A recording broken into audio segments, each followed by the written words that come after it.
किसी ने बड़े कमाल की बात कही है कि बुलंदियां खुद ही ढूंढेंगी आपको, बस मौका ना छोड़िएगा मुश्किलों में मुस्कुराने का। नमस्ते, मैं आरजे कार्तिक एक बड़ी छोटी सी कहानी सुनाता हूं एक गुरुजी की, जिनके 2 शिष्य थे और दोनों को कथा वाचन सिखाते थे। कथा कैसे सुनाई जाए, भगवान की बात कैसे बताई जाए कि लोगों को आनंद भी आए, लोग बहुत इंटरेस्ट लेकर के बात सुने, आपकी बात को समझें, उन तक बात पहुंचे।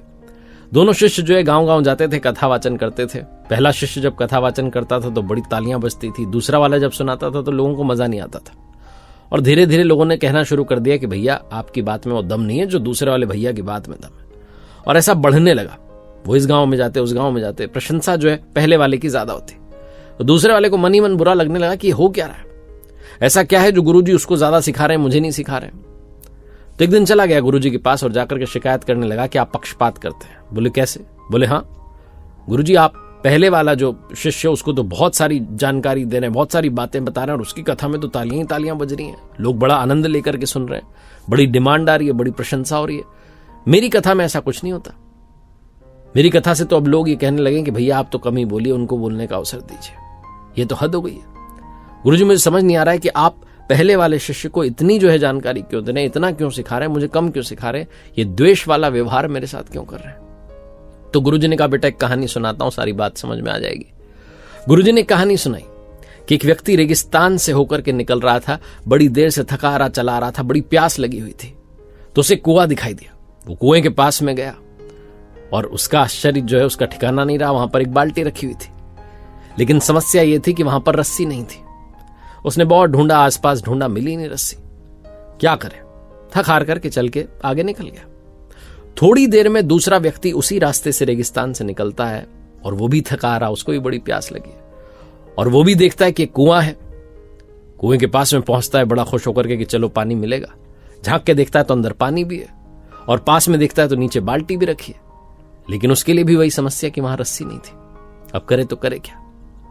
बहुत सोचता है, दूर दूर तक देखता है, उसे दूर एक पेड़ दिखाई देता है, सुनसान सा जो माहौल था उसमें एक सूखा सा पेड़। दौड़ के जाता है उस पेड़ की तरफ, सोचता है कुछ लकड़ियां मिल गई, कुछ शाखाएं मिल गई, जोड़ तोड़ के एक रस्सी बना लूंगा। जाता है भागते हुए और वहां उसे मिल जाती है बहुत सारी शाखाएं, बहुत सारी लकड़ियां, जोड़ तोड़ के एक रस्सी बनाता है। चाहता तो वो भी रेगिस्तान पार करके चला जाता, लेकिन वो रस्सी बनाता है, बाल्टी से बांधता है, नीचे बाल्टी को फेंकता है, बाल्टी भर के पानी लाता है, ऊपर पीता है, तृप्त हो जाता है। उसके बाद रेगिस्तान पार करता है। गुरुजी ने अपने शिष्य से पूछा कि बताओ दोनों में से किसको ज्यादा प्यास लगी थी।